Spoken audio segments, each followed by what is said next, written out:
Have you ever wanted something so bad that you could just taste it?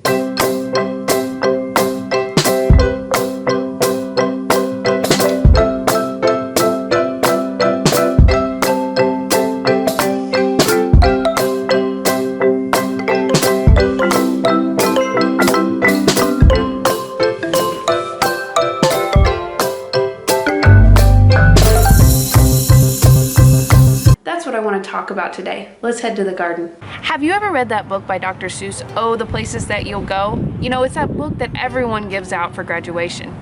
It's a really good book, and if you haven't read it, I encourage you to go and listen to it. I'll put a link here for a YouTube video where you can go check it out and listen to it. In it, Dr. Seuss talks about how there'll be times where you'll be successful, you'll reach your dreams, you'll move mountains, and then he also talks about how there'll be times when you don't, you don't make it, you fall flat on your face.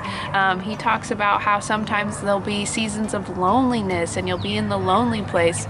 But one place that I want to talk about in particular that he talks about in his book is the waiting place.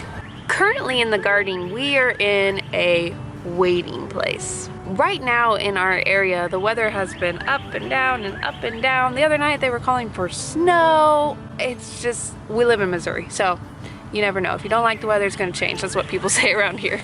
Now, obviously, when it comes to a garden, it can be pretty easy to know when you're supposed to wait. It's better safe than sorry. Obviously, you don't want to put your frost tinder stuff out if there's going to be a frost. But life, it can be a little more challenging to know when to wait and when to pursue something. So how do we know when it's time to get out of this waiting place? How do we know when it's time to plant the seeds of a new project or venture out into something new? How do we know that the season of waiting is over? Well, to be honest, I have no idea. Do I go for something? Do I not? That's, you know, with this YouTube channel, that's where I've been. I've been kind of in this waiting place. So if you have any comments or thoughts about the season of waiting and how to get out of the waiting place and when to know, be sure and comment them down below this video, whether that's on Facebook or YouTube. I would love to know your thoughts, your advice, your input, or what you're struggling with and what you've been stuck waiting on. So like I was saying, I don't really fully know how to get out of this waiting place or when to know it's the right time, but I do want to share with you some of my reflections and some of my ponderings and things that I am working through to make this decision for me. So number one, here's the first thing I found with helping me to make this decision is don't let unhealthy fear keep you from doing something or not doing something. I have this fear that my children are somehow going to have less or struggle or gonna turn out terrible people if I don't give them 100% of my time and devotion all the time. And when I say that, I know that sounds ridiculous, but it's an inward struggle. I don't know if there's any other moms or dads out there that still have those feelings, but you know, I don't want to do anything to jeopardize my kids and who they could become. Fear should never be our motivation. I shouldn't let my fear about my kids decide whether or not I do something or don't do something, because really my kids, how they turn out, it's not fully in my hands. It's, you know, I want to place my kids in God's hands and trust that He's going to take care of them and trust that He's going to provide for them and lead them and that He's going to give me wisdom. You know, my God is big enough to tell me, you know, when I need to stop something and go spend time with them. My God is big enough to tell me what they need and encourage me. You know, He's big enough for that. The second thing that I have been pondering and reflecting through is what I mentioned before, the cost involved with doing a project. And this is something I encourage all of you to ponder, because I think so many of us don't think about. I overthink it. I tend to be an overthinker, but the cost involved. So for this YouTube channel, if I could like go all in, you know, there is a time commitment cost, there can even be a financial commitment cost, cameras, lights, editing programs. But here's the thing that I think I have been missing, and I just realized it kind of writing out my notes for this video, is I can put boundaries or a limit to the cost that I'm willing to pay. I hadn't really thought about it that way. So for me, my biggest worry and cost is time. I don't want to take away time from my family. I don't want to neglect my family or not be there for my family, but I can put a boundary on that. There's nothing saying that I can't say I'm going to spend an hour a day or 5 hours a week or 4 hours a week, and once I reach that limit, that's done, that's over. So for me, I can choose how much the cost is. So can you. You know, even financially, I can say I'm going to only invest 50 bucks into it, or I'm only going to invest 100 bucks or whatever, and that's your limit. And once you reach that limit, that's the cost you're willing to pay, and you just put up a hard line there.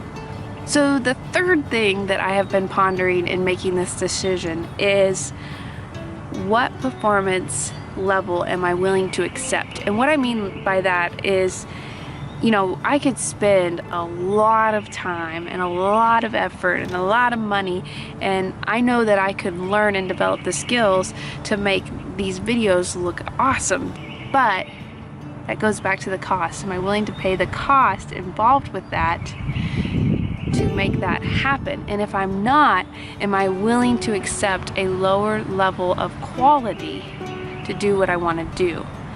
Now, for the longest time, you know, much of my life has been about pursuing excellence. That was the mission of the youth center, empowering teens to excellence.